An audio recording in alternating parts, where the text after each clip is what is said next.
ನಮಸ್ಕಾರ. ನ್ಯೂಸ್ 13ಗೆ ಸ್ವಾಗತ. ದೇಶದ ವಿರುದ್ಧ ನಡೆಯುತ್ತಿರುವ ದೊಡ್ಡ ಷಡ್ಯಂತ್ರವೊಂದರ ಬಗ್ಗೆ ವಿಡಿಯೋವನ್ನ ನಿಮ್ಮ ಮುಂದೆ ಹಂಚಿಕೊಳ್ಳಲಿದ್ದೇವೆ. ಚೀನಾ ಈ ದೇಶ ನಮ್ಮ ಗಡಿಯಲ್ಲಿ ನಡೆಸುತ್ತಿರುವ ಉಪಟಳದ ಬಗ್ಗೆ ಟಿವಿಯಲ್ಲಿ, ನ್ಯೂಸ್ನಲ್ಲಿ, ನ್ಯೂಸ್ ಪೇಪರ್ನಲ್ಲಿ ಓದಿರ್ತೀರಾ ಮತ್ತು ನೋಡಿರ್ತೀರಾ.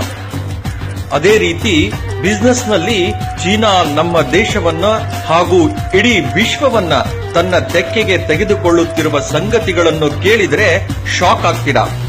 ವಿಶ್ವದೆಲ್ಲೆಡೆ ಇಂಟರ್ನೆಟ್ನಲ್ಲಿ ಗೂಗಲ್ ಕ್ರೋಮ್ ಉಪಯೋಗಿಸಿ ಸರ್ಚ್ ಮಾಡಿದ್ರೆ ಚೀನಾ ತನ್ನದೇ ಆದಂತಹ ಯುಸಿ ಬ್ರೌಸರ್ ಯೂಸ್ ಮಾಡುತ್ತೆ. ಗೂಗಲ್ ಗುರು ನಮಗೆಲ್ಲ ಸರ್ಚ್ ಇಂಜಿನ್ ಆದ್ರೆ ಚೀನಾ ಇಂದಿಗೂ ಬೈಡು ಯೂಸ್ ಮಾಡುತ್ತೆ. ಪ್ರಪಂಚದಾದ್ಯಂತ 100 ಕೋಟಿ ಜನರು ವಾಟ್ಸಪ್ ಬಳಸಿದ್ರೆ ಚೀನಾದಲ್ಲಿ ಇಂದಿಗೂ ವಿಚಾಟ್ ಯೂಸ್ ಮಾಡ್ತಾರೆ. ಚೀನಾದ ಜನರ ರಾಷ್ಟ್ರಪ್ರೇಮ ಎಷ್ಟಿದೆ ಎಂದರೆ ತಮ್ಮ ದೇಶದ ಬಿಸಿನೆಸ್ ಮ್ಯಾನ್ ಜಾಕ್ ಮಾ ಅವರಿಗೆ ಸಪೋರ್ಟ್ ಮಾಡಲು ಅಮೆಜಾನ್ನ ಬದಿಗಿಟ್ಟು ಇಂದಿಗೂ ಅಲಿಬಾಬಾಗೆ ಅಂಟಿಕೊಂಡಿದ್ದಾರೆ. ನಾವೆಲ್ಲ ಜಿಮೇಲ್ ಬಳಸಿದ್ರೆ ಚೀನಾ ತನ್ನದೇ QQ.com ನಲ್ಲಿ ಇಮೇಲ್ ಮಾಡುತ್ತೆ.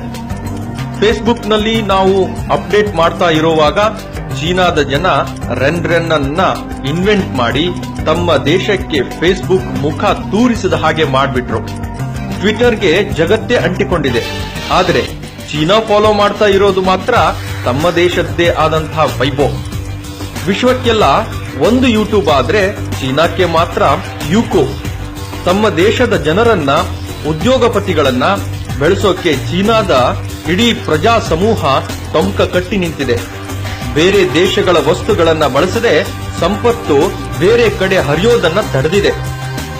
ನಾವೆಷ್ಟೇ ಬ್ಯಾನ್ ಅಂತ ಕೂಗಿದರೂ ಚೀನಾ ಸುಮಾರು 7 ಲಕ್ಷ ಕೋಟಿಯಷ್ಟು ತನ್ನ ವಸ್ತುಗಳನ್ನು ಭಾರತದಲ್ಲಿ ಮಾರುಕಟ್ಟೆಗಿಟ್ಟಿದೆ. ಚೀನಾದ ಫೋನುಗಳು ನಮ್ಮ ಸ್ವದೇಶಿ ಮಾರುಕಟ್ಟೆಯನ್ನು ಉಸಿರುಗಟ್ಟಿಸಿದೆ. ಹೀಗೆ ಚೀನಾ ಆವರಿಸದ ಕ್ಷೇತ್ರಗಳೇ ಇಲ್ಲ. ಚೀನಾ ತನ್ನ ಮನೆಯೊಳಗೆ ಯಾರನ್ನೂ ಬಿಟ್ಟುಕೊಳ್ಳುತ್ತಿಲ್ಲ. ಆದರೆ ಭಾರತದ ಪ್ರತಿ ಮನೆಗೆ ಸೇರಿಬಿಟ್ಟಿದೆ. ಇದೀಗ ಚೀನಾಕ್ಕೆ ಅದರದೇ ಆದಂತಹ ಭಾಷೆಯಲ್ಲಿ ಉತ್ತರ ಕೊಡುವ ಕಾಲ ಸನ್ನದ್ಧವಾಗಿದೆ. ಆ ಜವಾಬ್ದಾರಿ ಸರ್ಕಾರದ್ದು ಮಾತ್ರವಲ್ಲ, ಗಡಿ ಕಾಯೋ ಸೈನಿಕರದ್ದೂ ಅಲ್ಲ, ನಮ್ಮೆಲ್ಲರದ್ದು.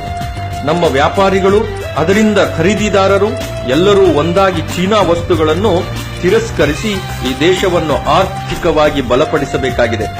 ಇದಕ್ಕಾಗಿ ನಾವೆಲ್ಲರೂ ಮಾಡಬೇಕಾದದ್ದು ಇಷ್ಟೇ: ಚೀನಾ ವಸ್ತುಗಳನ್ನು ತಿರಸ್ಕರಿಸೋಣ, ಭಾರತವನ್ನು ರಕ್ಷಿಸೋಣ.